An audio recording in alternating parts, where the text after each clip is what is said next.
ખૂટતા ઘરો નહીં, તૂટતા ઘરો. ખૂટતા ઘરો નહીં પણ તૂટતા ઘરો. ઘર ખૂટે છે તો સરકાર મુખ્યમંત્રી આવાસ યોજના, પ્રધાનમંત્રી આવાસ યોજના, જાત જાતની આવાસ યોજના કરીને સરકારનો સંકલ્પ છે કે એક પણ માણસ ઝૂંપડપટ્ટીમાં ન રહેવો જોઈએ. અને આપણે અભિનંદન આપીએ છીએ કે ભારતના પ્રત્યેક માણસને ઘર ભાગમાં આવવું જ જોઈએ, દરેકને ઘર મળવું જ જોઈએ. રોટી કપડા ઓર મકાનનો તો દરેકને અધિકાર છે. સરકાર પ્રયત્ન કરે, માણસ પ્રયત્ન કરે તો થઈ શકે. પણ ભૂકંપમાં જેટલા ઘર તૂટ્યા છે એના કરતા ઘર વધારે કુસંપમાં તૂટ્યા છે. ભૂકંપ કરતા પણ ખતરનાક કોણ છે? કુસંપ ખતરનાક છે. જેટલા સુનામીમાં ઘર વિખાયા છે એના કરતા વધારે તો અહંકાર એના વાવાઝોડામાં વિખાયા છે. ઘર મોટા થતા જાય છે, મન નાના થતા જાય છે, દિવાલો મજબૂત થતી જાય છે, સંબંધો તકલાદી થતા જાય છે. ઘરમાં રૂમે રૂમે નેટ હોય છે પણ રૂમે રૂમે અપસેટ હોય છે. ઘણા ઘરમાં નેટ, આખા ઘરમાં નેટ. એક ભાઈના ઘરે ગયા અમે, મને કે સ્વામી બાથરૂમમાં વાઈફાઈ છે. ત્યાં બેઠા બેઠા શું કરવાનું?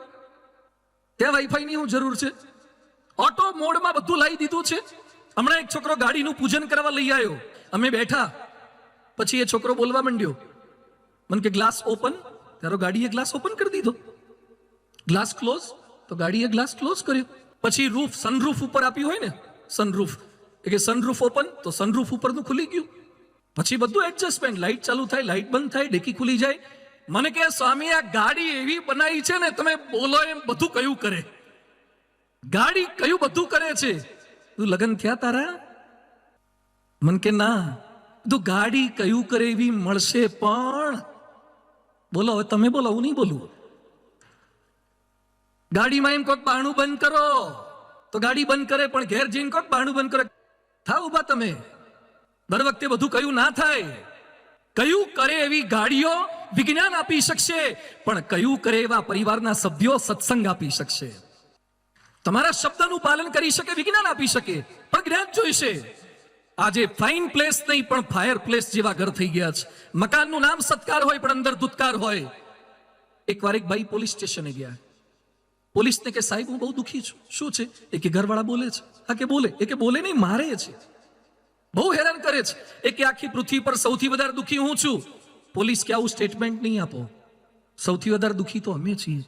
એ કે સાહેબ તમે કેમ? એ કે દોસ્ત તું ક્યાંક ફરિયાદ કરવા જઈ શકે છે ને, અમારે આ તકલીફ છે પણ ફરિયાદ કરવા જવું ક્યાં? બહારથી ખબર પડતી નથી, અંદર તંત્ર થોડુંક જુદું હોય છે. પણ એ પ્રશ્નોની વચ્ચે કેમ રહી શકાય? આજે મારે ખાલી પ્રોબ્લેમ બતાવવા નથી, દરેક પ્રોબ્લેમના સોલ્યુશન લઈને અમે આવ્યા છીએ. દુનિયામાં તાળું બને ને એની સાથે જ ચાવી બનતી હોય છે, ચાવી મહિના પછી ના બને.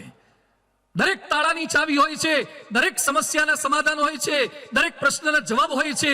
શોધતા આવડવા જોઈએ તમને. જો પ્રેમાળ સંબંધો તમારા હશે, રિલેશન્સ તમારા વધારે સારા હશે, તો પ્રશ્નો આવશે, સમસ્યા આવશે, વિઘ્નો આવશે, સંકટો આવશે, આપત્તિ આવશે, પણ તમે શાંતિથી રહી શકશો.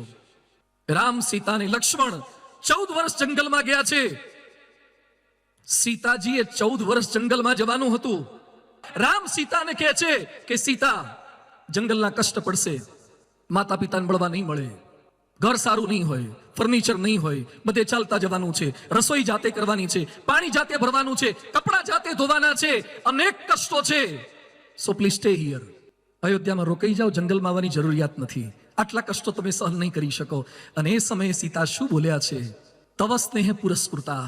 તમે જેટલા દુઃખ બતાવ્યા છે ને એના કરતા વધારે દુઃખ હશે ને તો પણ હું સહન કરીશ, કારણ કે તમે મારી ભેગા છો ને, તમારો પ્રેમ છે.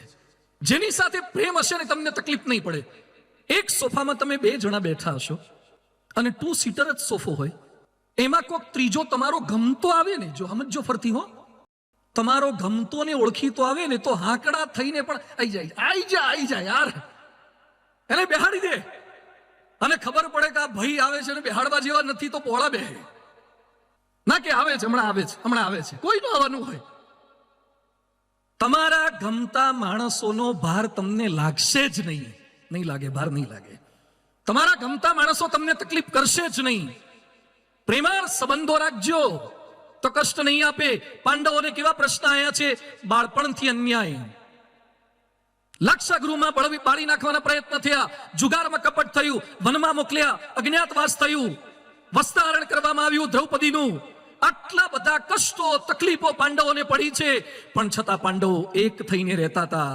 તો ગુણાતીતાનંદ સ્વામી લખ્યું છે કે સમુદ્ર જેટલું દુઃખ પણ ગાયના પગલાની જેમ ઓળંગી ગયા. સંપ હતો ને ભગવાન સાથે હતા, એટલે શક્ય બને છે. પ્રશ્નો પાંડવને પણ આવ્યા છે. આધુનિક વાત પણ મારે કરવી છે. પ્રદેશનો એક માણસ થઈ ગયો નથેલિયન હોર્થોન. એકવાર એના ઘરે ગયો અને મોઢા પર એકદમ ઉદાસીનતા, ડિપ્રેશનમાં. એના પત્ની કે શું થયું? એ કે ઓફિસમાંથી આજે મને ફાયર કરી દીધો, નોકરીમાંથી કાઢી મૂક્યો. તો રડવા જેવો થઈ ગયો. એના પત્ની કે ગભરાવો છો શું કરવા? એ કે નોકરી છૂટી ગઈ, હવે તો ગભરાવું જ પડે ને, કરશું શું, ઘર કેમ ચલાવશું? એના પત્ની કે 5 મિનિટ ઉભા રહો. ઘરમાં ગઈ, કબાટમાંથી નોટની થપ્પી કાઢીને લઈ આવી અને પછી કહે છે કે આ મારી બચત મેં રાખી મૂકેલી હતી, આ બચત છે. અને દરેક ઘરમાં એકાદી આવી બેંક તો હોય જ. નોટબંધીમાં ઘણાને ખબર પડી હશે, દેના બેંક ને પેલી એ બધી બેંકો જ છે. પણ દરેક સ્ત્રી છે ને, સમજુ સ્ત્રી, સહનશીલ સ્ત્રી, સમર્પિત સ્ત્રી એ પુરુષની મોટામાં મોટી બેંક છે. સ્ત્રી એ બેંક છે અને ગમે તેવા સંજોગોમાં મદદ કરી શકે એવી બેંક છે. એ સ્ત્રીએ પૈસા લાવી અને પોતાના પતિને આપ્યા.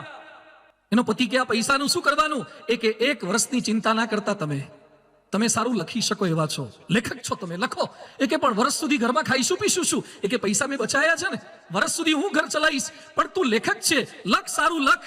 આજ આપણી બગડી છે, પણ કાલ આપણી ખરાબ નથી ને, લખ. એના પતિને એના પત્નીએ 1 વર્ષ લખવા માટે સમય આપ્યો, ઘર એણે ચલાવ્યું. એના પત્નીના વિશ્વાસ ભર્યા શબ્દોથી અમેરિકન સાહિત્યની મોટામાં મોટી નવલકથા ધ સ્કારલેટ લેટરનો જન્મ થયો, જે સ્ક્રીન પર તમે આ ચોપડી જોઈ શકો છો. અમેરિકન સાહિત્યની મોટામાં મોટી નોવેલ આ છે. નોકરી છૂટ્યા પછી પણ 1 રૂપિયાની પણ આવક ન હોય અને એ સમયે પત્નીના હિંમતવાળા શબ્દો એ પતિને મોટા લેખકનો દરજ્જો અપાઈ શકે છે.